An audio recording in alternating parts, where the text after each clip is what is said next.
verbas tan íntimas, tan sinceras, tan saídas desse anato de carne que debajo no me conta. E eu acho sou feliz com as suas mentiras, com a sua loucura, com a sua morte que não me dá nada por covardia.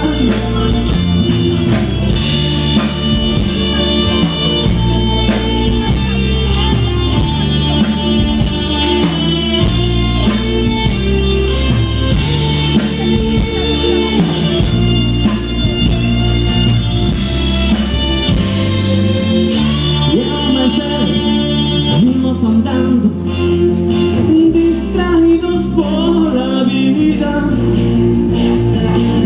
imos ao mesmo café, ao mesmo cinema, e agachamos as mesmas mentiras, debaixo dos mesmos estúpidos sorrisos, que quizás me convidan a fumar.